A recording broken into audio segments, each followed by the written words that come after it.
Hello CA final students, I am Naman Malpani. I have recently qualified my CA final examinations with All India Rank 45 and continuing with our audit revision series, we will today revise the audit procedures related to the general insurance companies. So there are two type of insurance companies. The first one being the life insurance, the second one being the general insurance. And general insurance is further divided into the fire, marine and the miscellaneous insurance. So this is a flow chart where the general insurance is fire, marine, and miscellaneous. Marine is further of three types: cargo, hull, and freight insurance, and miscellaneous is of various type. They like loss of profit, crop, cattle, workman compensation. It's of a multiple type. So fire, marine, and miscellaneous is the type of general insurance. ठीक है. अब अपन समझते हैं the function of the accounting system. So what type of systems you will generally find in the general insurance business? So ये question क्या आ सकता है? The functions of the accounting system. तो देखो सबसे इंपॉर्टेंट काम क्या है? प्रीमियम को रिसीव करना, क्लेम्स की पेमेंट करना, कमीशन देना, तो एजेंसी मैनेजमेंट मॉड्यूल, ठीक है, और नॉर्मल अकाउंटिंग करना. और देखो क्या करती है इंश्योरेंस कंपनीज, इन्वेस्टमेंट्स भी करती है, तो investments module and reinsurance module. तो अगर मैं रिवाइज कराऊं तो प्रीमियम, रिसेप्टिंग, ठीक है, एंड इशुएंस ऑफ पॉलिसीज का एक मॉड्यूल होगा, दूसरा क्लेम्स का मॉड्यूल होगा. तो देखो प्रीमियम रिसीव किया, प्रीमियम रिसीव करने के बाद मैं इसे इन्वेस्ट करता हूँ तो इन्वेस्टमेंट मॉड्यूल भी होगा, इससे मैं क्लेम्स को पे आउट करता हूँ तो क्लेम्स मॉड्यूल होगा, इनसे मैं कमीशन देता हूँ टू माई एजेंट तो एजेंसी मैनेजमेंट मॉड्यूल होगा.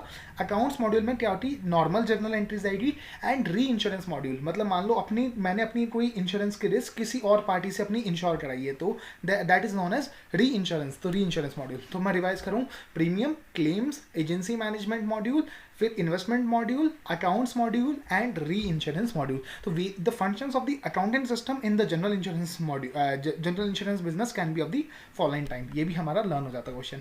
अब अपन चलते हैं अकाउंटिंग प्रिंसिपल. अकाउंटिंग प्रिंसिपल वही थे जो हमने लाइफ इंश्योरेंस में पढ़े हैं कि AS3 डायरेक्ट मेथड में बनेगा, AS13 विल नॉट अप्लाई. ये वाला पॉइंट वहां पे नहीं था, AS13 shell not be applicable. और जो सेगमेंट रिपोर्टिंग है वो अप्लाई होगा irrespective of the any criteria. ठीक है, तो ये फंडा है.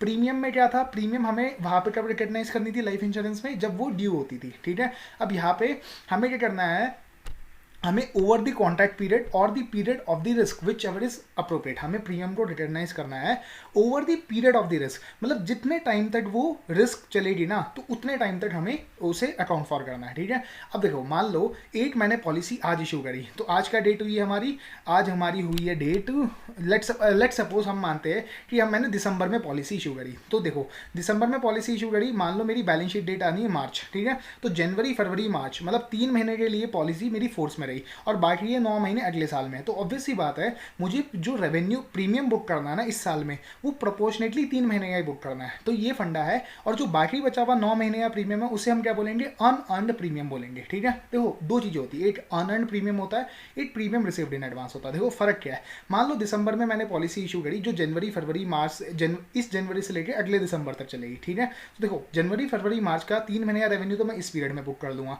लेट सपोज टोटल अमाउंट था 1200 में से 300 रुपये तो मैं इस साल बुक कर दूंगा, बाकी जो 900 मैं अगले साल बुक करूंगा इसे बोलेंगे अनअर्न्ड प्रीमियम. ठीक है, और प्रीमियम रिसीव्ड इन एडवांस क्या होता है, मान लो मैंने जनवरी में पैसा रिसीव कर लिया और उस पॉलिसी की जो पॉलिसी की डेट है ना वो मार्च के बाद ही है, मतलब मान लो वो अप्रैल से पॉलिसी शुरू हो रही है, मतलब अप्रैल से अगले मार्च तक, तो वो क्या है, प्रीमियम रिसीव्ड इन एडवांस है, मतलब एडवांस में पैसा मिल गया. ठीक है, तो ये बेसिकली फर्क है premium received in advance and अपना क्या बोलते हैं premium received in advance and unearned premium के बीच में. ठीक है, तो देखो इसमें फंडा क्या है, एक शब्द आपको बहुत इंपॉर्टेंट माइंड में रखना पड़ेगा, पैटर्न ऑफ रिस्क. मतलब देखो जो प्रीमियम रिकॉग्नाइज होगा ना ओवर द कॉन्ट्रैक्ट पीरियड होगा on the basis of the risk pattern. ठीक है, कि मान लो कितने मतलब रिस्क पैटर्न की बेसिस पे हम प्रीमियम को रिकॉग्नाइज करेंगे. ठीक है, तो ये हमारा पॉइंट है कि प्रीमियम को हम किस बेसिस पे रिकॉग्नाइज करेंगे कि कितनी रिस्क हमें इस क्वार्टर में बॉन्ड करनी पड़ रही है, कितनी उसमें, मतलब वैसे तो नॉर्मली टाइम बेसिस पे होता है लेकिन इसका जो एक पर्टिकुलर वर्ड होना चाहिए वो होना चाहिए on the pattern of risk. ठीक है,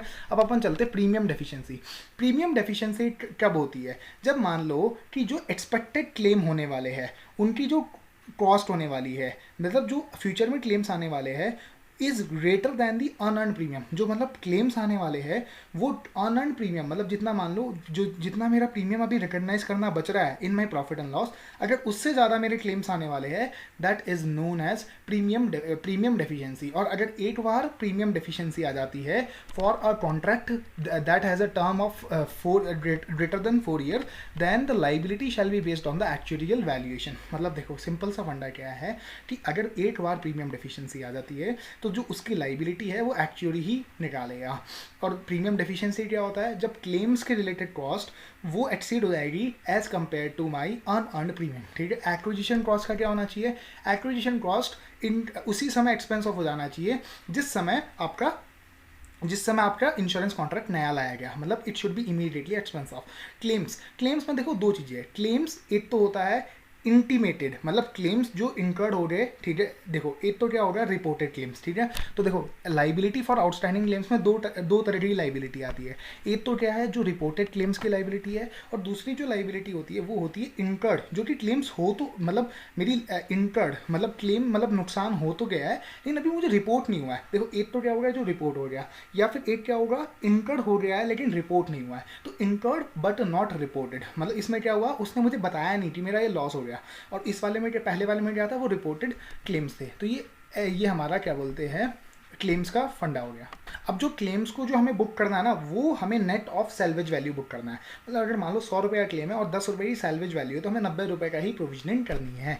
और फिर हमें दूसरा सबसे लास्ट पॉइंट आता है कि हमें एक्चुअरियल वैल्यूएशन कराना है इन respect of the claims for in respect of the claims arising from a contract that have a life of more than 4 years। ठीक है, तो देखो estimate of claims made in respect of contract exceeding 4 years shall be recognized on an actuarial basis only।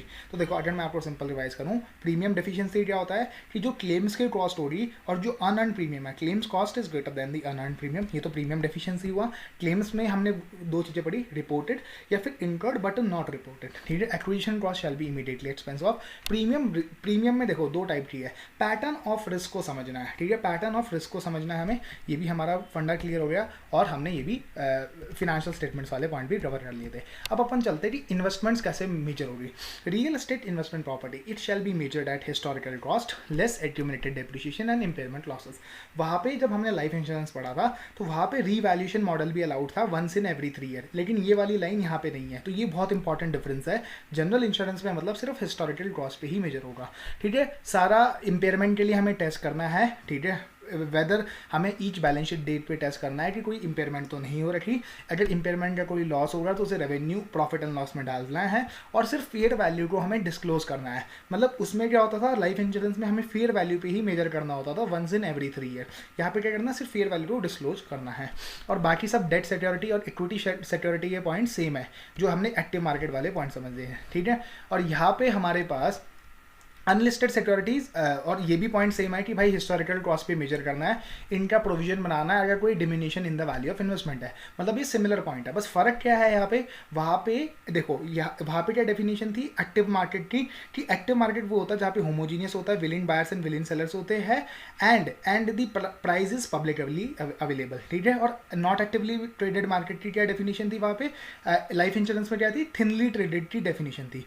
लेकिन अगर आप यहाँ पे आते हो तो यहाँ पे इन्होंने स्पेसिफिकली डेफिनेशन दी है, बोला एक सिक्योरिटी माना जाएगा कि वो एक्टिवली ट्रेड नहीं हो रही अगर उसकी ट्रेडिंग वैल्यूम अगर 10,000 से ज़्यादा नहीं आती है in any trading session during the last 12 month. अगर पिछले 10-12 महीने में उसकी कभी भी वॉल्यूम 10,000 से ज़्यादा नहीं आती है तो it would be considered as not actively traded. ठीक है, लोन कैसे मेजर होंगे, historical cost subject to impairment provision. ठीक है, अब देखो impairment provision shall not be less than the aggregate amount of loans which are subject to the defaults of the nature mentioned below। मतलब देखो जो impairment का provision बनेगा वो कितना बनेगा, equivalent to the amount of loan in case of the following cases. कौन कौन से, जिसमें इंटरेस्ट ड्यू रहा है for a period of 6 month and मतलब देखो इंटरेस्ट भी ड्यू रहना चाहिए for over a period of 6 month, and instalment of loan भी ड्यू रहनी चाहिए ड्यूरिंग द लास्ट 6 मंथ। देखो मतलब इंस्टॉलमेंट भी ड्यू रही 6 मंथ के लिए और इंटरेस्ट भी ड्यू रहा 6 मंथ के लिए, तो इन केसेस में हम क्या करेंगे, इम्पेयरमेंट प्रोविजन बनाएंगे equivalent to the amount of loan. The impairment provision shall not be less than the aggregate amount of loan, जिसमें मतलब इंटरेस्ट भी ड्यू रहा है 6 महीने से ज़्यादा, interest remaining unpaid for over a period of 6 month and instalment of loan fallen due and remaining unpaid during the last 6 months. Catastrophe reserve क्या होता है? This reserve is towards meeting losses which might arise due to an entirely unexpected set of event that we have not expected. मतलब ये वो इस reserve को इसलिए बना के रखा हुआ है कि अगर मान लो फ्यूचर में कोई ऐसा लॉस हो जाता है which might arise due to an unexpected set of event, तो उसके लिए हम क्या बोलते हैं, कैटास्ट्रॉफ रिजर्व बोलते हैं उसे, है ना। Investment of funds out of the catastrophe reserve shall be made in accordance with the directions of the authority. अब देखो ये आपको मतलब सिंपल सी बात है, अगर कोई फ्यूचर में कोई अनएक्सपेक्टेड सेट ऑफ इवेंट्स आ जाए, उसकी वजह से कोई लॉस हो, तो उसके लिए कैटास्ट्रॉफ रिजर्व हम बना देते हैं। तो अब अपन चलते हैं disclosures form in part of the financial statement. ये ऑलमोस्ट वही डिस्क्लोजर्स है जो हमने लाइफ इंश्योरेंस में पढ़े थे, तो आप मेरी सबसे पार्ट 2 वीडियो देख रहे हैं, है ना, तो पार्ट 2 में आपको समझ आएगा लाइफ इंश्योरेंस में क्या क्या डिस्क्लोजर्स थे। अपार्ट फ्रॉम दैट कुछ एडिशनल डिस्क्लोजर्स भी है, जैसे हमने अभी यहाँ पे पढ़ा था कि real estate investment property shall be measured at historical cost and fair value shall only be disclose, है ना। तो अब देखो यहाँ पे फेयर वैल्यू वाला नोट भी आ जाएगा कि भाई देखो fair value of the investment property and the basis thereof, तो इट शुड बी डिस्क्लोज। और कुछ पॉइंट भी है, जैसे मान लो कि claims less reinsurance, claims में से री इंश्योरेंस वाले क्लेम्स माइनस कर देना, मतलब नेट क्लेम्स मुझे रिपोर्ट करने हैं, ठीक है। इसमें से इंडिया में कितना क्लेम दिया गया एंड आउटसाइड इंडिया कितना दिया, same is the case with the premium, premium less री इंश्योरेंस, है ना। री इंश्योरेंस के लिए जो प्रीमियम मैंने दिया, है ना, return from the business in और आउटसाइड इंडिया, ठीक है। अब मुझे ये बताना है कि premium income total premium income को मुझे रिकॉग्नाइज करने के लिए क्या बताया था मैंने, रिस्क पैटर्न के बेसिस पे रिकॉग्नाइज करना है। मैंने बोला था ना प्रीमियम इनकम को किस बेसिस पे रिकॉग्नाइज करना है, रिस्क पैटर्न के बेसिस पे। तो extent of the premium income recognise based on the varying risk pattern, ठीक है। तो कितनी इनकम को मैंने रिकॉग्नाइज किया है on the basis of the risk pattern, ठीक है। फिर देखो अनरियलाइज गेन्स और losses due to change in the fair value, जो हमने पढ़ा था इक्विटी शेयर्स के ऊपर, equity shares that are listed and traded in the active market, ठीक है। तो उसका जो चेंज आता है वो कहा जाता है फेयर वैल्यू चेंज अकाउंट में जाता है। एंड ऑन सेल के ऊपर में क्या जाता है, अगर मान लो ये इन्वेस्टमेंट सेल हो जाती है, तो इसका जो फेयर वैल्यू चेंज अकाउंट का difference plus profit and loss actual that will be translated into the profit and loss, ठीक है। तो ये वाला on the realisation this balance is reported in the profit and loss, मतलब ये recycle हो जाता है। मतलब बेसिकली फंडा क्या है, आपको बस माइंड में याद करना है, क्लेम्स लेस री इंश्योरेंस, प्रीमियम लेस री insurance, in and outside India बताना है हमें एक्स्ट्रा पॉइंट, और एक हमें फेयर वैल्यू डिस्क्लोज करनी है, और हमें ये बताना है extent of the premium income recognise on the basis of the risk pattern, ये भी एक हमारा नया पॉइंट आ जाता है। तो ये हमारे पॉइंट्स कवर हो जाते हैं। और एक यहाँ पे एक नीचे पॉइंट भी एक डिस्क्लोज होना है, वो क्या है कि ageing of the unclaimed amount, ठीक है। एजिंग देनी है unclaimed amounts to the policy holder along with the agent of such unclaimed amount. मतलब अगर मान लो क्लेम ही नहीं किया, मतलब पहले क्लेम किया डाला था, फिर लेकिन हम उन्हें मतलब फिर वो मांग ही नहीं रहा पैसा, ठीक है। कितना ऐसा अमाउंट है जो पॉलिसी होल्डर मांग ही नहीं रहा, unclaimed amount to the policy holder along with the agent of such unclaimed amount, ठीक है।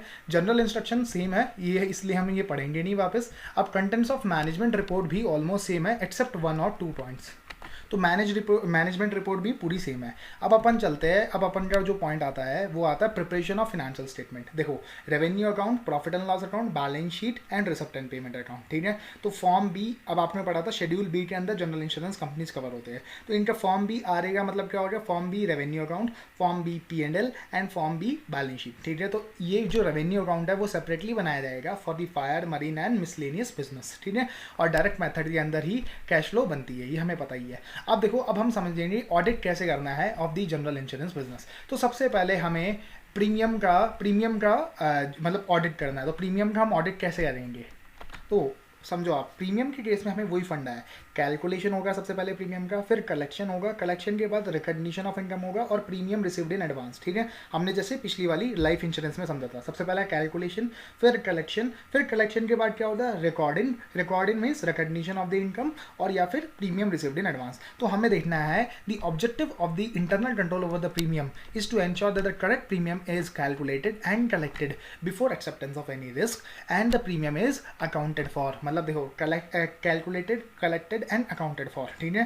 अब अपन आते हैं सेक्शन 64VB के ऊपर, no risk assumption without the premium. Section 64VB बोलता है कि कोई भी आप रिस्क अज्यूम नहीं करोगे unless the amount of premium have been received और गारंटीड टू बी रिसीव्ड, या फिर कोई डिपॉजिट कराया दिया गया है ऑफ द मैचिंग अमाउंट, ठीक है, deposit of such amount as may be prescribed, ठीक है, या तो गारंटीड है या डिपॉजिट है या फिर एक्चुअल में रिसीव्ड हुआ है, ठीक है।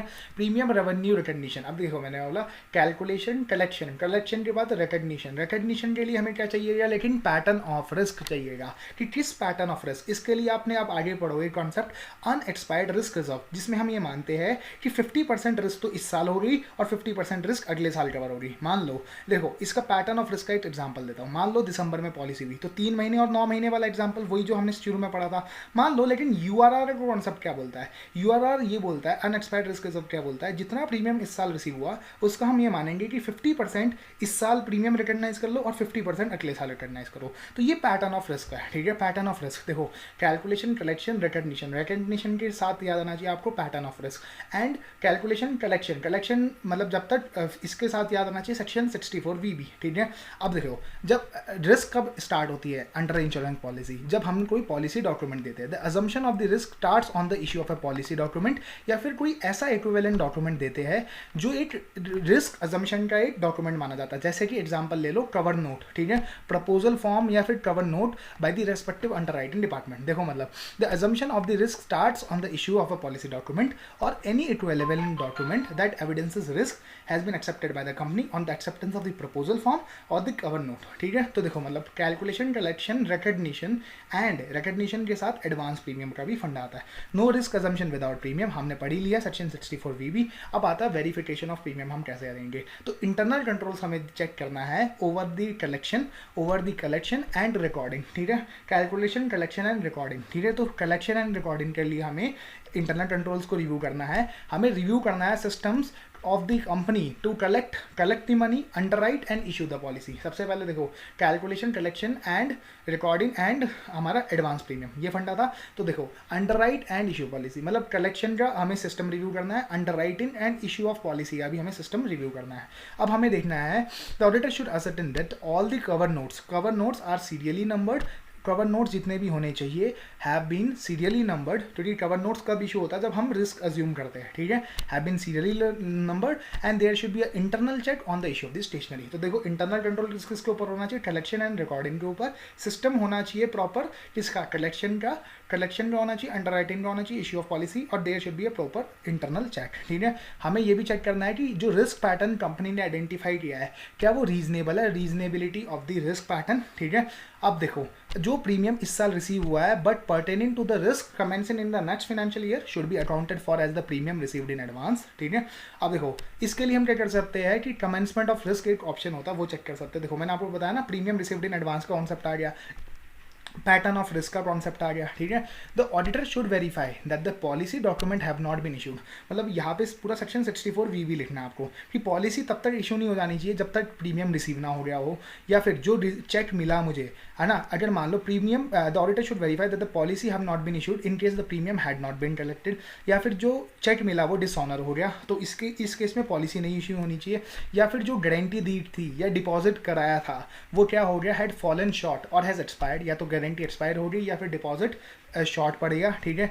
या फिर जो कि मान लो हो कि जो कोई ओपन डिक्लेरेशन पॉलिसीज थी, मतलब जिनमें क्या था कि भाई एक रिस्क कवर का अमाउंट डिफाइंड था, तो the premium had not been collected due to the risk cover been increase, तो जो रिस्क कवर था वो इंक्रीज हो गया, या और वेयर द स्टिपुलेटेड लिमिट्स, मतलब कोई जो अमाउंट था जो एक लिमिट थी कि इतने अमाउंट तक ही हम आपको इंश्योरेंस करेंगे, इसके बाद अगर कोई लॉस हुआ तो आपको अलग से प्रीमियम देना पड़ेगा, और the stipulated limits have been exhausted in case of in respect of the open declaration policies, है ना, ये भी हमारा पॉइंट हो गया।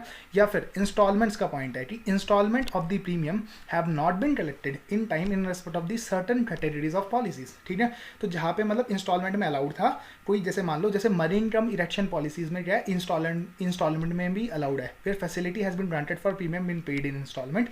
ये फैसिलिटी तभी मिलती है जब जो फर्स्ट ईएमआई होती है वो more by 5% of the total premium payable by instalment, जो इंस्टॉलमेंट का अमाउंट है उसे टोटल कर दो और ये जो आपका फर्स्ट ईएमआई है उसे टोटल कर दो, मतलब ये इंस्टॉलमेंट फैसिलिटी में आपने पैसा नहीं दिया। मतलब सिंपल शब्दों में मैं आपको बात बताऊं तो देखो या तो आपने पैसा नहीं दिया, या आपका चेक डिसऑनर हो गया, या फिर गारंटी या डिपॉजिट शॉर्ट पड़ गया, या फिर रिस्क कवर इंक्रीज हो गया, या स्टिपुलेटेड लिमिट एग्जॉस्ट हो गई, या फिर मतलब इन केसेस में मतलब आपको 64 VB चिपकाना है यहाँ पे पूरा, ठीक है।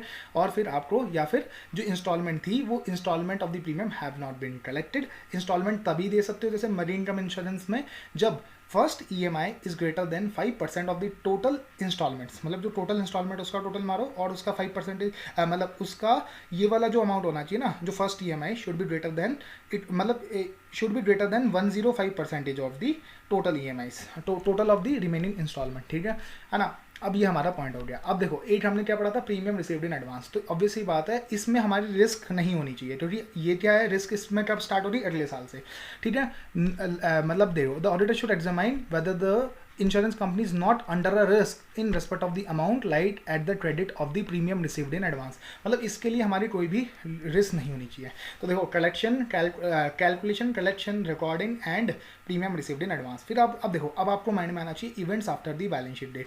तो अगर कोई इवेंट्स मतलब अगर कलेक्शन लॉन्च करता है agent after the balance sheet date, तो हमें ये वेरीफाई करना है कि कोई उसमें से जो कलेक्शन हुए क्या वो कोई ऐसा कलेक्शन तो नहीं है जिसका रिस्क पहले से शुरू हो रही हो, ठीक है। To see whether any collection pertain to the risk commencing for the year under the audit, ठीक है, ये आपको समझना है। कोई इंश्योरेंस बिजनेस में हमें अपना शेयर ही बुक करना है। अगर मान लो मैं लीडर हूँ, अगर मैं पहली बात तो अगर मैं लीडर नहीं हूँ तो मुझे दूसरे बंदे से कंफर्म करना है कि मेरा कितना प्रीमियम है, ठीक है। Share of the premium should be accounted on the basis of the available information, जो अवेलेबल इन्फॉर्मेशन है उसके बेसिस पे मुझे अपना शेयर रिकॉग्नाइज करना है। अगर मान लो मैं लीडर हूँ, मतलब कोई इंश्योरेंस बिजनेस में लीडर मैं हूँ, तो ऑब्वियसली बात है सारा अमाउंट मुझे रिसीव होगा, तो ऑब्वियसली बात है सारे अमाउंट का प्रीमियम मुझे नहीं रिकॉग्नाइज करना, मुझे क्या करना चाहिए, अपने शेयर का प्रीमियम रिकॉग्नाइज करना चाहिए और दूसरे के लिए मुझे लाइबिलिटी रिकॉग्नाइज करनी चाहिए।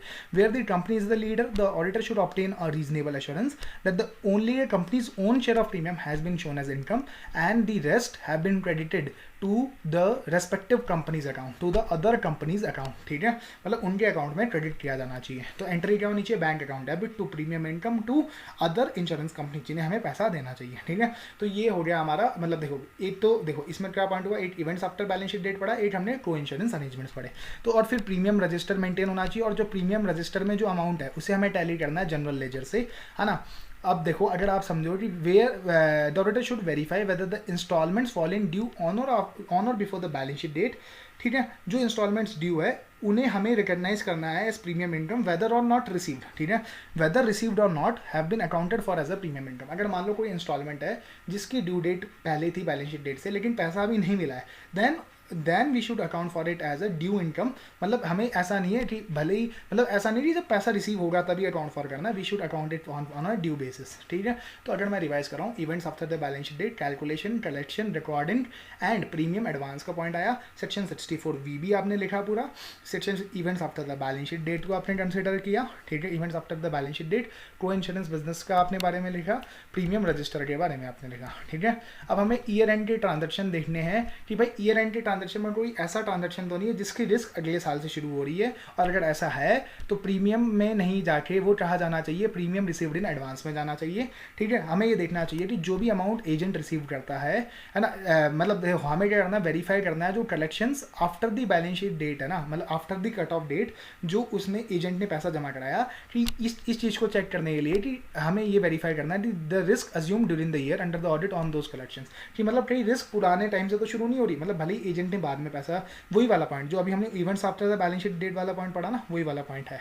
अगर मान लो मैं प्रीमियम रिफंड कर देता हूँ तो मुझे जो कमीशन उस पर मैंने दिया था वो भी मुझे वापस मिलना चाहिए। Where the premium has been refunded the auditor should verify whether the agency commission has been recovered, ठीक है। तो अब हमें देखना चाहिए कि जीएसटी क्या हमने पे किया है या नहीं किया गया है। इन को इंश्योरेंस बिजनेस जो जीएसटी पे करने की लाइबिलिटी होती है ना, वो किसकी होती है, लीडर की होती है। मतलब मान लो 100 रुपये के लीडर इंश्योरेंस ले रहा है जिसमें से 20 रुपये किसी और कंपनी को जाना है, तब भी इसकी लाइबिलिटी कितने रुपए के ऊपर है, 100 रुपये के ऊपर, ठीक है ना। The auditor should verify whether the GST है ना ऑन द होल प्रीमियम, मतलब टोटल प्रीमियम के ऊपर किसके ऊपर जिम्मेदारी है, इट इज ऑफ द को इंश्योरेंस कंपनी, ठीक है। अब देखो ये भी हमें एक कंट्रोल चेक करना है कि मनी जितना ज़्यादा जल्दी कलेक्ट हो उतना जल्दी डिपॉजिट होना चाहिए। मनी कलेक्टेड हैव बिन मतलब should also check that the money collected by the agents have been received by the company as quickly as possible, ठीक है, ये भी हमें समझना चाहिए। अब हमें देखना चाहिए कि जहाँ, अब देखो 64 VB क्या बोलता था, या तो अमाउंट रिसीव हो जाना चाहिए, या BG मिल जानी चाहिए, या डिपॉजिट मिल जाना चाहिए। तो जहाँ पे BG मिली है तो हमें देखना पड़ेगा कि क्या वो BG आज भी वैलिड है, and there should be a tracking mechanism कि वो BG कब एक्सपायर हो रही है, ठीक है। तो ये फंडे हो गए। तो अगर मैं आपको सिंपल शब्दों में रिवाइज करूँ, calculation, collection, recording, premium received in advance, section 64 VB, pattern of risk, reasonability of the pattern of risk, ये हमने सारे पॉइंट्स पढ़े, पहले पॉइंट्स पढ़े। फिर हमने events after the balance sheet date, है ना, प्रीमियम रिसीव्ड अकाउंट के लिए हमारी कोई भी रिस्क नहीं होनी चाहिए, है ना। Collections lost after the balance sheet date को हमें चेक करना है कि भाई एजेंट के द्वारा किया ना। को इंश्योरेंस बिजनेस में GST लाइबिलिटी हमारी होती है, और को इंश्योरेंस बिजनेस में अगर हम लीडर है तो हमें अपना ही प्रीमियम अकाउंट फॉर करना है, दूसरे के लिए हमें लाइबिलिटी बुक करनी है। प्रीमियम रजिस्टर से जनरल लेजर को हमें टैली करना है, और इंस्टॉलमेंट्स हमें ड्यू बेसिस पे रिकॉग्नाइज करनी है, और बस ये सारे हमारे मतलब GST की पेमेंट, ये सारा हमारा पॉइंट हो जाता है। अब अपन चलते हैं क्लेम्स के अंदर। सबसे पहले तो आप देखो क्लेम्स किन किन के थ्रू आ सकता है। एक तो डायरेक्ट बिजनेस, ठीक है। एक क्या हो सकता है, इनवर्ड री इंश्योरेंस बिजनेस, मतलब मैंने री इंश्योरेंस एक्सेप्ट कर लिया, ठीक है। मतलब मैंने क्या किया, कोई कंपनी आई, कोई दूसरी इंश्योरेंस कंपनी मेरे पास आई कि बोलती है सर जी मेरी रिस्क बहुत ज़्यादा है, आप मेरी रिस्क को इंश्योर कर दीजिए। तो मैंने बोला हाँ मैं कर देता हूँ। तो एक तो हो गया डायरेक्ट बिजनेस, एक हो गया इनवर्ड री इंश्योरेंस बिजनेस, तीसरा हो गया को इंश्योरेंस बिजनेस, जहाँ पे दो इंश्योरेंस कंपनी साथ में मिलकर किसी थर्ड पर्सन की रिस्क को इंश्योर करते हैं, ठीक है। अब मान लो जब क्लेम्स के लिए कौन कौन से रजिस्टर मेंटेन किए जाते हैं। The following register and records are generally prepared in respect of claims जब आता है तो सबसे पहले क्लेम्स को इंटीमेट किया जाता है। क्लेम्स को इंटीमेट करने के बाद डॉक्यूमेंट्स दिए जाते हैं कि ये क्लेम्स इंटीमेशन होता है, क्लेम फॉर्म दिया जाता है, ये पॉलिसी है, ये सर्वे रिपोर्ट है जिसमें फोटोग्राफ होती है, लेटर ऑफ सब्रोगेशन होता है, जैसे मान लो जो सैल्वेज बचा अब वो किसका हो जाएगा, इंश्योरेंस कंपनी का हो जाएगा, पुलिस रिपोर्ट होती है। तो देखो क्लेम को इंटीमेट किया जाता है, फिर क्लेम फाइल करने के लिए क्लेम के डॉक्यूमेंट्स को अरेंज किया जाता है, फिर हम क्या करते हैं क्लेम्स की पेमेंट कर देते हैं, और हम उसे बैंक बुक में चेक कर लेते हैं। तो क्लेम्स डिसबर्समेंट बैंक बुक, ठीक है ना। क्वालिटी एश्योरेंस टीम देखती है कि ये जो क्लेम्स जो आए थे क्या वो अप टू द मार्क थे। तो report of the quality assurance team, सबसे पहले क्लेम्स इंटीमेट होता है, उसके साथ में डॉक्यूमेंट्स आते हैं, क्लेम्स फिर पे हो जाता है, क्लेम डिसबर्समेंट बैंक बुक होता है, एंड फिर हमारे पास report of the quality assurance team, and we have a salvage register. Salvage register मतलब जो अब कचरा बच गया उससे हम बेच के कुछ पैसा निकाल सकते हैं या नहीं निकाल सकते। तो ये हमारा प्रोविजन हो जाते हैं। अब अपन चलते हैं हम क्लेम्स के प्रोविजन को कैसे वेरीफाई करेंगे।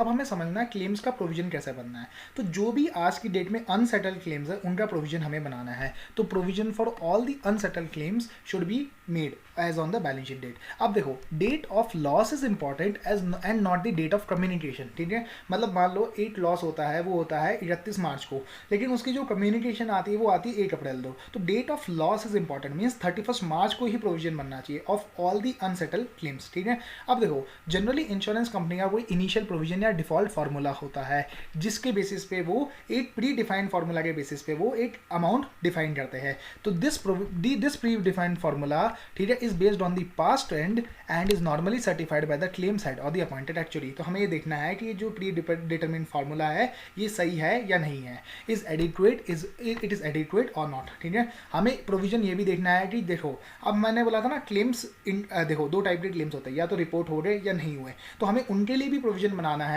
सच claims incurred but not reported, है ना। तो ये किसके बेसिस पे बनाया जाता है, based on the probability weighted estimation and the statistical models approved by the actuarial society, मतलब स्टैंडर्ड्स। तो मतलब देखो रिपोर्टेड वाले का बनाना है अनसेटल क्लेम्स के हिसाब से, मतलब उसके लिए डेट ऑफ लॉस इंपॉर्टेंट है and not the date of communication. और दूसरा क्या हो गया हमारा इनकर्ड बट नॉट रिपोर्टेड के हिसाब से भी बनाना है, ठीक है। अब देख लो मान लो क्लेम का प्रोविजन हमें तभी बनाना है जब कंपनी इज लीगली लायबल, और कंपनी तब लीगली लायबल होती है जब वो रिस्क उस पॉलिसी में कवर थी, और वो तभी हुआ है जब वो पॉलिसी फोर्स में थी, एंड है ना, और एंड द लॉस इवेंट और the nature of the loss is not excluded from the policy coverage. मतलब देखो सिंपल सी बात क्या है, कंपनी उस लॉस के लिए लीगली लायबल होनी चाहिए तभी हम प्रोविजन बनाएंगे, है ना। प्रोविजन नॉर्मली मतलब उतने ही अमाउंट का बनता है जितने का अमाउंट सम अश्योर्ड है, ठीक है। लेकिन कुछ केसेस में प्रोविजन सम अश्योर्ड से भी ज़्यादा बन जाता है। एग्जांपल जैसे मान लो सम अश्योर्ड तो देना ही देना है, साथ साथ में मुझे लीगल कॉस्ट इंटर करनी पड़ेगी, मुझे फाइट करना पड़ेगा, मुझे सर्वेयर्स फीस इंटर करनी पड़ेगी। तो उस केस में provision made is normally of the amount insured, but in except in some cases where the legal proceeding survey fees, जब यहाँ पे मैंने बोला ना claim settlement cost will also form part of the claims. तो देखो एक हो गया अनसेटल्ड क्लेम्स का प्रोविजन बनना चाहिए, है ना। अनसेटल्ड क्लेम्स का प्रोविजन बनना चाहिए। Date of loss is important, not date of communication. फिर इनकर्ड बट नॉट रिपोर्टेड का भी हमें बनाना है प्रोविजन, है ना। Company should be legally liable for the amount, है ना। And provision should be of the amount insured, और हमें it should not be in excess of the amount in short, ये फंडा है हमारा। हमें events after the balance sheet date को भी कंसिडर करना है, जिसमें अमाउंट एक्चुअली पेड से हम उसके बेसिस पे हम अपना प्रोविजन बना सकते हैं। मतलब events after balance sheet date को देखेंगे हम, और हम देखेंगे कि हमने ये क्लेम कितने में सेटल किया, तो वो एक फेयर आइडिया दे देगा कि हमें कितना प्रोविजन बनाना चाहिए। और या फिर further reports by the surveyor's को भी हम देख सकते हैं। अब देखो हमें बेसिकली ऑडिटर को क्या चेक करना चाहिए, जो क्लेम स्टेटस रिपोर्ट जो कि डिविजनल मैनेजर बनाता है for the large claims outstanding as on the year end should be reviewed, ठीक है, along with the files or document, है ना, for determining the excess or short positions। मतलब जो डिविजनल मैनेजर फाइल बनाता है लॉन्ग आउटस्टैंडिंग क्लेम्स की, वो भी मुझे रिव्यू करनी है। देखो unsettled claims incurred but not reported का भी बनाना है। साथ में मुझे ये देखना है कंपनी लीगली लायबल होनी चाहिए उस समय, ठीक है, उस समय कंपनी लीगली लायबल होनी चाहिए मुझे। और फिर मेरा प्रोविजन अमाउंट इंश्योर्ड का ही बनाया जाता है, except in case of where we have to incur legal charges, ठीक है। Events after the balance sheet date को हमें कंसिडर करना है। जो डिविजनल मैनेजर ने क्लेम स्टेटस रिपोर्ट बनाई है उसे भी हमें देखना है। फिर हमें एवरेज क्लॉज, जहाँ पे मान लो कि जैसे मान लो स्टॉक गोडाउन में पूरा स्टॉक भरा हुआ है, ठीक है, लेकिन उसमें से इंश्योरेंस कुछ का ही हो रखा है, और मान लो पूरी गोडाउन में आग लग गई, तो एवरेज क्लॉज होता है वहाँ पे, ठीक। मैं सिर्फ इसका प्रोपोर्शनेट ही अमाउंट देखूंगा, the average clause has been applied, ठीक है। अगर मान लो मैंने प्रोविजन कितना बनेगा, प्रोविजन होगा total claim minus amount already paid, ठीक है। Provision made is net of the payments, ठीक है, नेट ऑफ द पेमेंट। को इंश्योरेंस अरेंजमेंट में मुझे सिर्फ उतने का ही प्रोविजन बनाना है जितना मेरा शेयर है। ये भी हमारा पॉइंट कवर हो जाता है। अगर मान लो मुझे बहुत पहले क्लेम रिपोर्ट हुआ था, ठीक है, और उस समय मैंने उसका प्रोविजन बना दिया था, लेकिन आज की डेट में उसमें कोई फॉलोअप ही नहीं है, मतलब ना वो बंदा मेरे से क्लेम का अमाउंट मांग रहा है, तो इसका मतलब हमें रीज़न देखना पड़ेगा। Reason for carrying the provision have been ascertain where the unduly time have elapsed after the filing of the claim and there has been no further communication. तो मुझे रीज़न देखना पड़ेगा फॉर कैरिंग द प्रोविजन, ठीक है।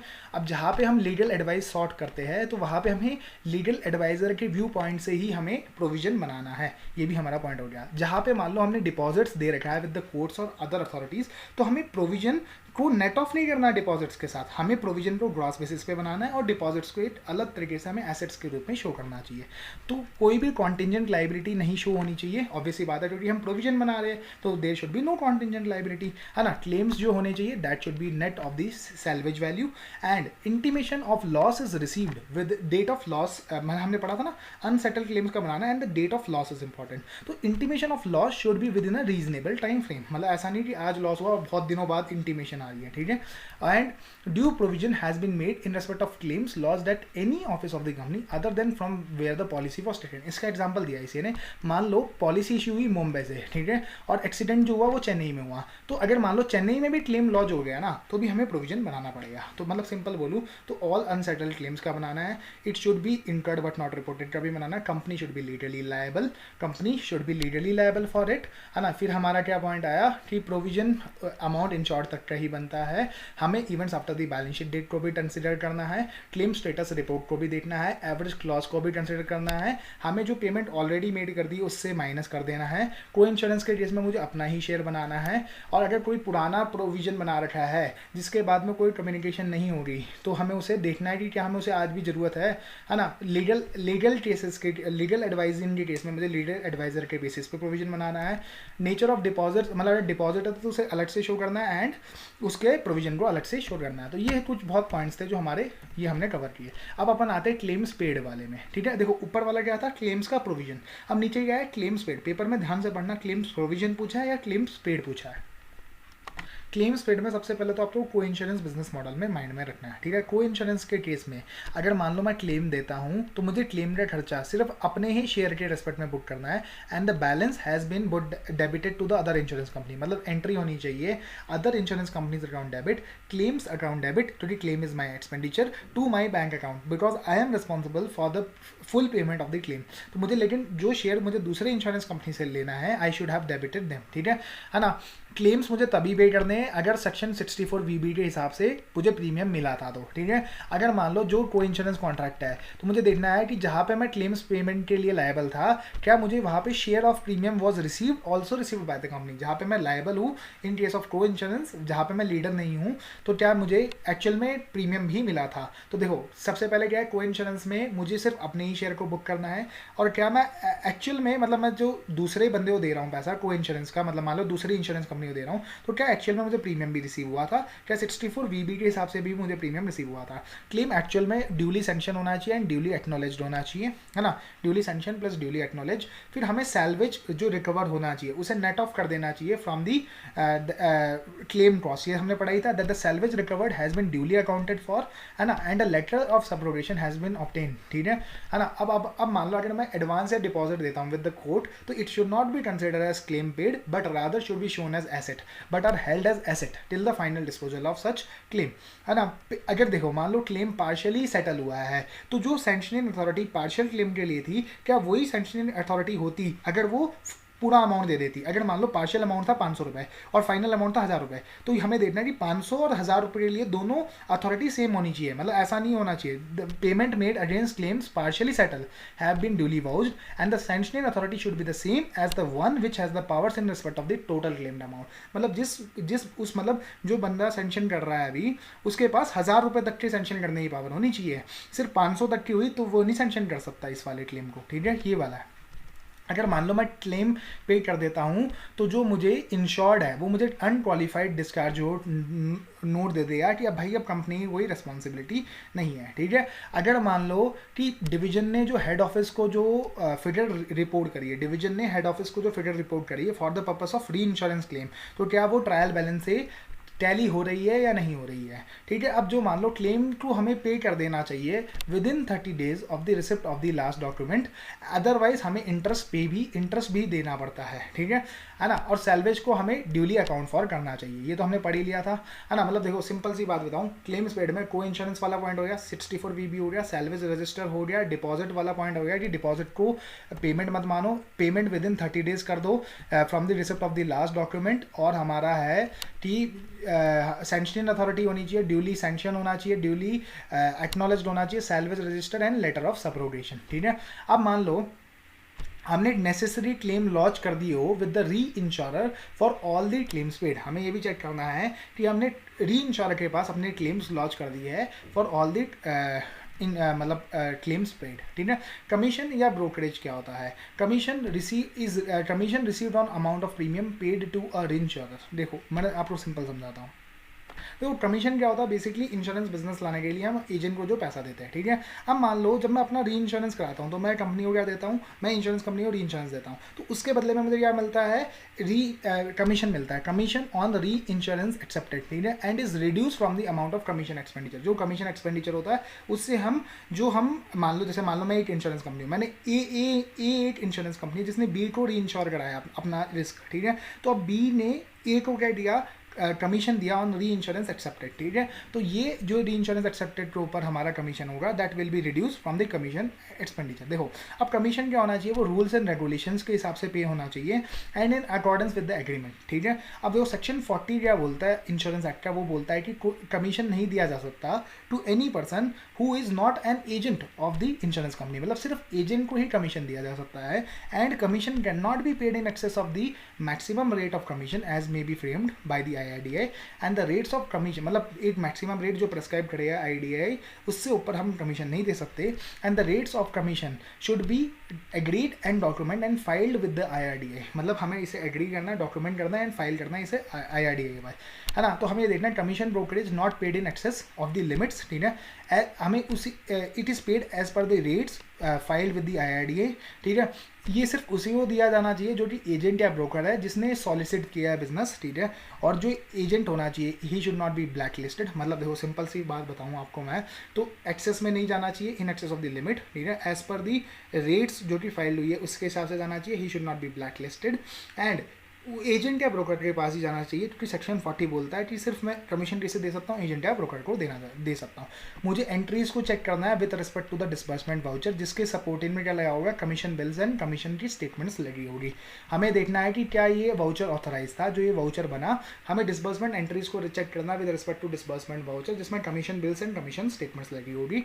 और हमें देखना है कि क्या ये वाउचर जो था क्या वो ऑथराइज था एंड प्रॉपर TDS कटा है ना, अंडर सेक्शन 194H, है ना। Test at the correctness of the amount of commission allowed, मतलब आप भी सैम्पल बेसिस पे देख लो कि कितना कमीशन बनता था, है ना। अब हमें एजेंट कि लेजर एंड बैलेंसेस को स्क्रूटनाइज करना और देखना कि कोई डेबिट बैलेंसेस तो नहीं है, क्योंकि डेबिट बैलेंस का मतलब क्या हुआ, हमें एजेंट से पैसा लेना है और ऐसा कभी हो नहीं सकता क्योंकि एजेंट को तो हमेशा पैसा देना होगा, तो एजेंट से हमें हैविंग डेबिट बैलेंसेस, है ना। नेसेसरी रेक्टिफिकेशन ऑफ अकाउंट्स भी हमें करना चाहिए, ठीक है। Check whether commission outgo for the period under the audit has been duly accounted, मतलब देखो कमीशन जितना होना चाहिए था, देखो यहाँ पे हमें चेक करना था ना, test check the correctness of the amount minus actual paid, तो उतने का हमें क्या बनाना है, प्रोविजन बनाना है। तो अगर मैं सिंपल बात बोलूँ, वो नॉट इन एक्सेस होना चाहिए, should be as per the rates filed with the IRDA, he should not be blacklisted, he should be the agent, है ना, he should be the agent of the agent who has solicited the business।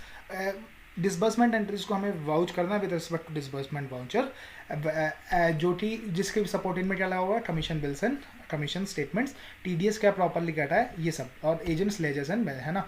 अब देखो expenses की जो चीज़ें है ना, तो ये सब चीज़ें आपने समझनी है, ठीक है। IRDA ने प्रेस्क्राइब किया है फॉर्मूला जो कि बताता है, जो एक लिमिट करता है एक्सपेंसेस को कि आप इतना ही खर्चा कर सकते हो, that the insurance company can इनकर, ठीक है, तुम इतना ही खर्चा कर सकते हो, and expenses incurred beyond the prescribe limits need prior approval of the IRDA, ठीक है। The limit for the expenses is not a fix amount but a formula based on the premium income, मतलब अगर आपको premium income के ऊपर कुछ percentage ला के आप इतना ही खर्चा कर सकते हो, अगर आप इससे एक्सेस खर्चा करोगे then you need the prior approval of the IRDA, ठीक है। ये सारे चार्जेस है, ये सिमिलर थे जो हमने पहले पढ़े हैं, ठीक है। अंडर राइटिंग में क्या होता है, प्रपोजल आता है और फिर हम इंश्योरेंस कंपनी चेक करती है कि whether we should underwrite this policy और नॉट, ठीक है। It is the function of evaluating the risk and whether the insurance company should accept the risk और नॉट, ठीक है। तो इसमें एप्लीकेशन फॉर इंश्योरेंस आएगी, रेटिंग ऑफ रिस्क होगी and the establishment of premium, ठीक है। तो ये हमारे पॉइंट्स आ जाते हैं। अब देखो इन्वेस्टमेंट में क्या क्या है, इन्वेस्टमेंट जनरली गवर्न होती है by the provisions of section 27, 27A, 27B, 27C, 27, ये सारे provision as well as the guidelines, ठीक है। अब हमें ऑडिट प्रोसीजर में क्या क्या चेक करना है, हमें बेसिकली एग्जिस्टेंस चेक करनी है, दूसरा वैल्यूएशन चेक करना है, ठीक है। एग्जिस्टेंस हमें क्या चेक करनी है कि ये जो चीज़ें, ये जो इन्वेस्टमेंट है वो एग्जिस्ट करती है, एंड हमें उसकी वैल्यूएशन को भी चेक करना है। और हमें तीसरी चीज़ जो चेक करनी है, compliance with the statutory and regulatory requirement, जो अभी हमने पढ़ा ना 27A to 27E and IRDA की रेगुलेशन। तो अब हमें सबसे पहले क्या चेक करना है, एग्जिस्टेंस चेक करनी है। तो हम क्या करेंगे, इन्वेस्टमेंट स्क्रिप्ट्स को वेरीफाई करेंगे from the custodian statement, demat account या फिर अदर इलेक्ट्रॉनिक रिकॉर्ड। तो मतलब हम एग्जिस्टेंस को वेरीफाई करेंगे, ठीक है। सबसे पहले हम एग्जिस्टेंस एंड वैल्यूएशन, ठीक है। एग्जिस्टेंस में हम क्या कर रहे हैं, सबसे पहले हम ये देखेंगे कि हम इन्वेस्टमेंट स्क्रिप्ट्स को वेरीफाई करेंगे। इन्वेस्टमेंट स्क्रिप्ट्स कहाँ से मिलेगी, हमें डीमैट अकाउंट से मिलेगी, है ना। तो मतलब डीमैट अकाउंट, डीमैट स्टेटमेंट से हम वेरीफाई करेंगे कि क्या एग्जिस्ट करती है ये, है ना। तो इन्वेस्टमेंट जो अगर मान लो फिजिकल फॉर्म में तो हम उसे फिजिकली वेरीफाई कर लेंगे, अदरवाइज डीमैट के थ्रू हम वेरीफाई कर लेंगे। फिर हम देखेंगे दूसरी चीज़ कि क्या ये हमारे ही नाम में तो है ना, held in the name of the insurance company. अब हम इसमें इन्होंने एग्जांपल दिया कि कई बार क्या हो सकता है कि मान लो इंश्योरेंस कंपनी के पास, इंश्योरेंस कंपनी लोन भी देती है, तो लोन के बेसिस पे वो सिक्योरिटी ले लेती है, जैसे इन्वेस्टमेंट किसी और के नाम की, ठीक है। तो वो कहीं हमें ऐसा ना दिखा दे कि ये इन्वेस्टमेंट हमारी है, ठीक है। तो हमें इसके लिए कॉशन लेना है, he should take particular care to see that only the genuine investments are produced before him and that the securities held by the insurance company on behalf of others are not shown to him as the insurance company's own investment. तो हमें check करना है कि क्या वो हमारे ही नाम पे है या नहीं है ना। अब नॉर्मली तो क्या होता है कि सारी इन्वेस्टमेंट्स कहाँ पे होती है, हेड ऑफिस पे ही होती है, लेकिन जैसे मान लो रियलाइजेशन ऑफ इंटरेस्ट के लिए मैं कई बार कहा दे देता हूँ, ब्रांच ऑफिस के लिए भी, ब्रांच ऑफिस पे भी इन्वेस्टमेंट दे देता हूँ। तो मुझे हेड ऑफिस के ऑडिटर को ये इंश्योर करना है कि branch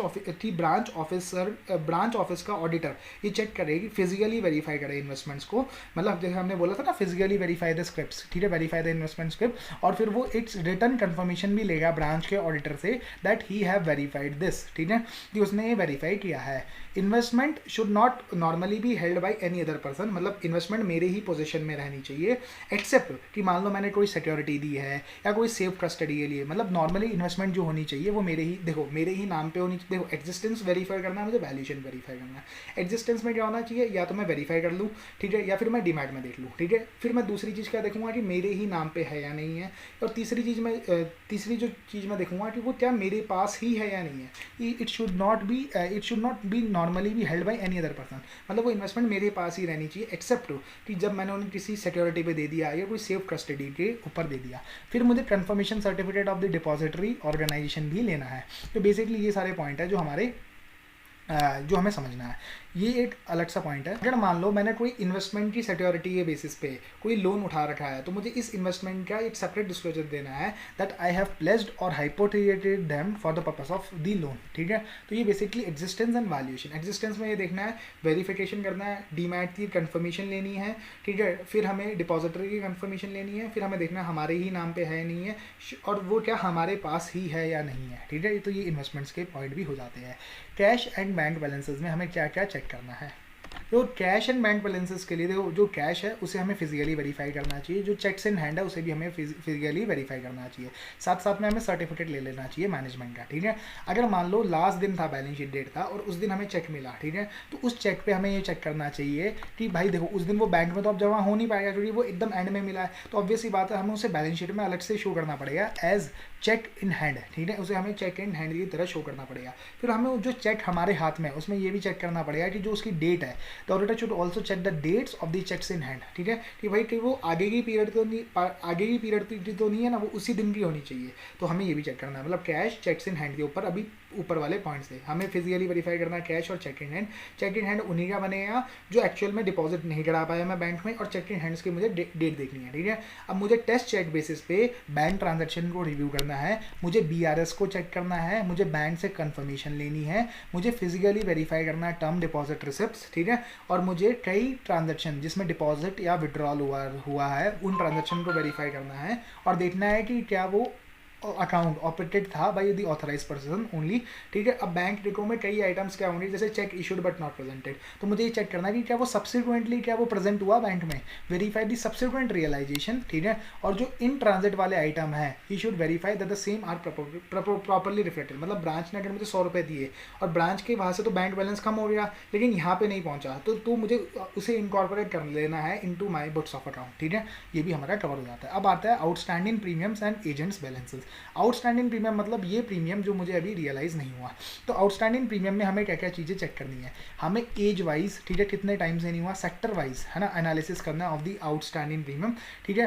verify whether the outstanding premium have since been collected, क्या पिछले साल के मुकाबले अभी कलेक्ट हुआ है या नहीं हुआ है, या फिर और तीसरी चीज़ हमें देखनी है कि देखो ऐसा तभी हो सकता है ना, सेक्शन 64 क्या बोलता है, या तो पेमेंट रिसीव हो रही या गारंटी या डिपॉजिट। तो देखो फिर हमें देखना कैश तो रिसीव हुआ नहीं तभी तो आउटस्टैंडिंग प्रीमियम है, तो हमें देखना है कि क्या हमारे पास एडिक्वेट बैंक गारंटी है या प्रीमियम डिपॉजिट है फॉर द आउटस्टैंडिंग प्रीमियम। मतलब देखो एज वाइज सेक्टर वाइज बनाना है हमें से, कितना प्रीमियम कलेक्ट हुआ है since the last balance sheet date, है ना, एंड क्या एडिक्वेट BG या डिपॉजिट है या नहीं है, ठीक है। अब आते हैं अपन एजेंट्स बैलेंसेस के ऊपर, ठीक है। तो अगर मान लो कोई एजेंट के बैलेंस में डेबिट बैलेंस आ रहा है तो हमारा ध्यान जाना चाहिए, क्योंकि डेबिट बैलेंस मतलब हमें एजेंट से पैसा लेना है और ऐसा कभी हो नहीं सकता, ठीक है। और अगर मान लो कोई इनऑपरेटिव बैलेंस है तो उसे हमें रिव्यू करना चाहिए, and inoperative examine the inoperative balance and the treatment given for the old balances with reference to the company rules, ठीक है। हमें रीजंस भी पूछने चाहिए for retain in the old balances कि इतना पुराना बैलेंस हमें क्यों रखा है, ठीक है। Verify the old debit balances which may require provision और एडजस्टमेंट, ठीक है। अगर मान लो कोई पुराना डेबिट बैलेंस है दैट में रिक्वायर, मतलब डेबिट बैलेंसेस पे हमें ध्यान देना है, कोई पुराने बैलेंसेस है हमें ये देखना है कि reasons for such for retaining the old balances, हमें इनऑपरेटिव बैलेंसेस को एग्जामाइन करना है, and the treatment that should be given as per the company rules, ठीक है। अब आते हैं अपन प्रोविजन फॉर टैक्सेशन को हम कैसे चेक करेंगे।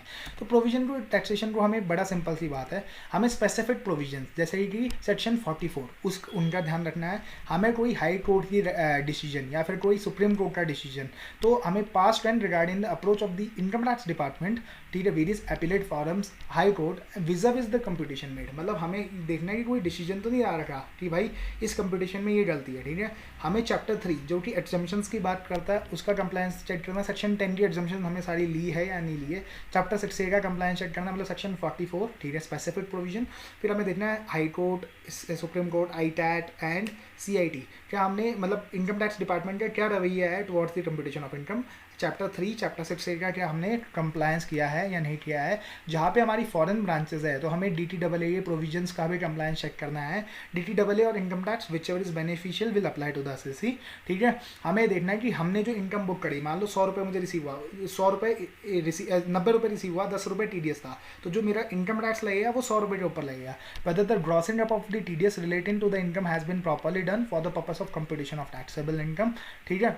अब हमने क्या TDS प्रोविजंस का कंप्लायंस किया है, अदरवाइज हमें 40AI और 40AIA में डिसअलाउंस हो जाएगी, तो इसलिए हमें ये भी चेक करना है, ठीक है। फिर यहाँ पे GST के कुछ पॉइंट आ जाते हैं कि भाई GST का कलेक्शन एंड पेमेंट क्या सही टाइम पे हो रहा है, क्या हम रिटर्न्स फाइल कर रहे हैं।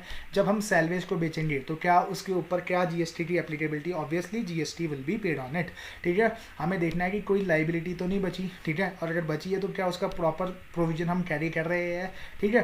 तो ये सब पॉइंट्स है हमारे सिंपल, ठीक है। अब अपन आते हैं unexpired risk reserve. Unexpired risk reserve मैंने आपको सिंपल से बताया कि मान लो एक पॉलिसी इस साल में इशू हुई, तो ऑब्वियसली बात है कि all the risk does not expire with in this period, ठीक है।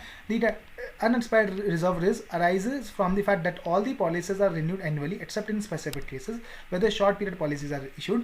Since the insurers close their accounts on a particular date, not all the risk under the policies expires on that date, ठीक है। मतलब सारी policy की risk expire नहीं होती on that date, ठीक है। तो अब देखो इसमें देखो दो मेथड हो सकते हैं, या तो 1/365 मेथड, इसे बोला जाता है 1/365 मेथड, या बोल सकते हैं कोई परसेंटेज मेथड, ठीक है। देखो है ना, there are many policy normally extend beyond this date into the following year, ठीक है। अब तो हमारी एक अनएक्सपायर्ड लाइबिलिटी रहती है, तो हम देखो इसके लिए दो मेथड होते हैं, या तो 1/365 मेथड, या फिर URR हम डायरेक्टली ले ले to the 50% of the premium amount, ठीक है। तो देखो या तो मतलब अनएक्सपायर्ड रिजर्व लाइबिलिटी हम कैसे क्रिएट करेंगे। मान लो दिसंबर में पॉलिसी इशू हुई, जनवरी टू दिसंबर के लिए, तो ऑब्वियसली बात है जनवरी फरवरी मार्च, तो मतलब 1/365 डेज क्या बोलेगा, जनवरी फरवरी मार्च के दिन जोड़ो डिवाइड विद 365 कर दो, तो ये तो हुआ पहला मेथड। दूसरा मेथड क्या बोलता है कि मान लो बहुत सारी पॉलिसी हो रही, मान लो एक पॉलिसी जनवरी में इशू हुई, कोई मान लो जुलाई में इशू हुई, तो हम क्या करते हैं सारे जितना भी प्रीमियम आ रहा है ना उसका 50% हम अगले साल बुक करेंगे और 50% हम इस साल बुक करेंगे। तो जो 50% अगले साल बुक करेंगे उसे हम बोलते हैं अनएक्सपायर्ड रिस्क रिजर्व, ठीक है। अब इनकम टैक्स रूल्स में भी एक प्रोविजन है जो रूल 6C है, वो भी यही बात बोलता है कि आप ये मानो कि 50% इस साल बुक करोगे, 50% अगले साल बुक करोगे, ठीक है, इन respect of the fire and miscellaneous business. और जो मरीन बिजनेस है उसमें आप 100% ही अगले साल बुक करोगे। ऐसा क्यों? क्योंकि मरीन बिजनेस में रिस्क हमेशा रहती है कि भाई कभी भी नाव डूब सकती है मेरी, समझ रहे हो। तो 100% ही तब बुक करोगे अगले साल, मतलब समझ रहे हो। फायर और मिसलेनियस में तो क्या करोगे 50 इस साल 50 अगले साल, है ना। मिसलेनियस में भी ऐसा ही है, लेकिन मरीन में क्या होगा, मरीन में 100% अगले साल बुक होगा, ऐसा इनकम टैक्स का रूल बोलता है। तो ये अनएक्सपायर्ड रिस्क रिजर्व का फंडा है, तो ये भी अब हमारे को क्लियर हो जाएगा। अनएक्सपायर्ड रिस्क रिजर्व में दो मेथड होते हैं, 1/365 मेथड या फिर URR डायरेक्टली टू 50%, ठीक है। अब इसमें आपको इनकम टैक्स का भी रूल याद आना चाहिए, जिसमें फायर और मिसलेनियस के लिए 50-50 होता है अदरवाइज, और मिसलेनियस के लिए डायरेक्टली 100 बुक होता है अगले साल में, इस साल में कुछ भी नहीं बुक होता, ठीक है। तो ये URR का कॉन्सेप्ट है। अब अपन आते हैं री इंश्योरेंस। री इंश्योरेंस में क्या होता है, एक इंश्योरेंस कंपनी दूसरे इंश्योरेंस कंपनी से जब अपनी रिस्क को इंश्योर कराता है तो उसे री इंश्योरेंस बोला जाता है। जो इंश्योरेंस कंपनी अपनी रिस्क को इंश्योर करा रहा है उसे बोला जाता है सीडिंग कंपनी, एंड जो रिस्क इंश्योर कर रहा है उसे बोला जाता है रिस्क मतलब री इंश्योरर, ठीक है। तो वो उसे री इंश्योरेंस बोला जाता है। अब होता है टाइप्स ऑफ री इंश्योरेंस कॉन्ट्रैक्ट, बड़ी सिंपल सी बात है। एक होता है फैकल्टेटिव री इंश्योरेंस, एक होता है ट्रीटी री इंश्योरेंस। ट्रीटी में भी दो, प्रोपोर्शनल एंड नॉन प्रोपोर्शनल। बाकी इनकी जो टाइप है जैसे quota, surplus, auto fact, pools, ये आपको नाम ही याद रखने पड़ेंगे। देखो सबसे पहले फैकल्टेटिव ट्रीटी, ठीक है। ट्रीटी में दो फर्दर टाइप, कौन कौन से, प्रोपोर्शनल, नॉन प्रोपोर्शनल। देखो अब मैं मतलब समझाऊंगा। प्रोपोर्शनल में quota, share, autofac and pools, ठीक है। नॉन प्रोपोर्शनल में excess of loss and stop loss, ठीक है। देखो अगर मैं आपको सिंपल समझाऊँ, फैकल्टेटिव में क्या होता है, फैकल्टेटिव मतलब मीन्स हर रिस्क के लिए हमें नया एग्रीमेंट एंटर करना पड़ेगा, ठीक है। और ट्रीटी में क्या होगा कि भाई हमने एक एग्रीमेंट कर लिया री इंश्योरेंस के साथ कि जितनी भी मेरी रिस्क होगी ना उसका तो 40% तू रिस्क बियर करेगा। तो ये तो क्या हो रही प्रोपोर्शनल ट्रीटी। नॉन प्रोपोर्शनल क्या होती है, मैंने बोल दिया कि भाई 100 करोड़ तक का सम अश्योर्ड है ना वो तू बियर करेगा। तो इसमें क्या हुआ, प्रोपोर्शनेट कुछ नहीं पास ऑन होगा, ठीक है। हर मतलब जितनी 100 करोड़ तक की पॉलिसीज होंगी वो सारी पास ऑन हो जाएगी। तो देखो अगर मैं आपको रिवाइज करूँ, फैकल्टेटिव में हर री इंश्योरेंस के लिए सेपरेट कॉन्ट्रैक्ट बनेगा। दूसरे वाले में ट्रीटी में क्या होगा, प्रोपोर्शनल में मान लो 40%, 40 हर रिस्क जो मेरी रिस्क है उसका 40% तू इंश्योर करेगा। और नॉन प्रोपोर्शनल में क्या होगा, ये 100 करोड़ तक का सम अश्योर्ड तेरी रिस्पॉन्सिबिलिटी है। तो ये आपका हो गया, ये आपका क्या एग्जाम्पल हो गया, ये आपका नॉन प्रोपोर्शनल ट्रीटी का एग्जाम्पल हो गया, ठीक है। फैकल्टेटिव क्या होता है, ये वो टाइप का री इंश्योरेंस है जहाँ पे the contract relates to one particular risk and is expense in the reinsurance policy. हर रिस्क के लिए अलग से बनता है, ठीक है। Consideration of each risk separately has to be negotiated individually, ठीक है ना। It is for the each party to the transaction has a free choice, that is for the ceding company to offer and for the reinsurer to accept, ठीक है। तो इसका नुकसान क्या है कि इसमें बहुत ज़्यादा काम करना पड़ता है क्योंकि हर बार हमें एक नया एग्रीमेंट करना पड़ेगा and the time taken is very high, ठीक है।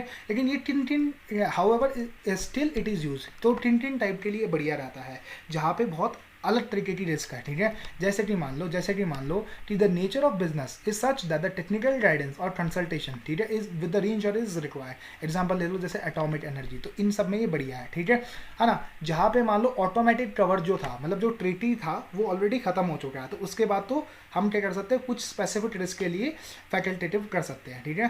The risk is excluded from the treaty, हमने जानबूझकर हम चाहते हैं कि इसमें हम नेगोशिएट करें, ठीक है ना। तो इस टाइप के पॉइंट होते सारी, मतलब जहाँ पे वो ट्रीटी से बाहर है या फिर जो ऑटोमेटिक कवर था वो एग्जॉस्ट हो गया, या फिर नेचर ऑफ बिजनेस ऐसा है कि भाई हमारे को मतलब नेचर ऑफ बिजनेस ही ऐसा है कि अपने को मतलब अलग से नेगोशिएट करना पड़ रहा है। और इंश्योरर नहीं चाहता, री इंश्योरर ये नहीं चाहता कि उसके री इंश्योरेंस ट्रीटी में कुछ बहुत एबनॉर्मल रिस्क आ जाए, ठीक है। मतलब इसमें पता नहीं ना, अगर मान लो मैं ये बोल दूँ हर रिस्क का मैं 40% मैं बियर करूँगा, तो इसमें तो पता चले कोई गलत रिस्क भी मेरे ऊपर आ गई। तो इसलिए बचने के लिए फैकल्टेटिव री इंश्योरेंस यूज़ होता है, ठीक है। ट्रीटी में क्या होता है, ट्रीटी एंटर हो जाती है, ठीक है। Treaty agreement between the ceding company and the reinsurance where the reinsurance are within the limit of the treaty, है ना। लिमिट्स क्या क्या हो सकती है, मॉनेटरी हो सकती है, जैसे मतलब 100 करोड़ तक का अश्योर्ड, ठीक है। ज्योग्राफिकल हो सकती है, सेक्शन ऑफ बिजनेस हो सकता है, ठीक है ना। अब देखो ये क्या है, रिस्पॉन्सिबिलिटी होती है, री इंश्योर की ये रिस्पॉन्सिबिलिटी होती है कि वो सारी रिस्क को एक्सेप्ट करेगा, और सीडिंग कंपनी की ये रिस्पॉन्सिबिलिटी होती है कि वो सारी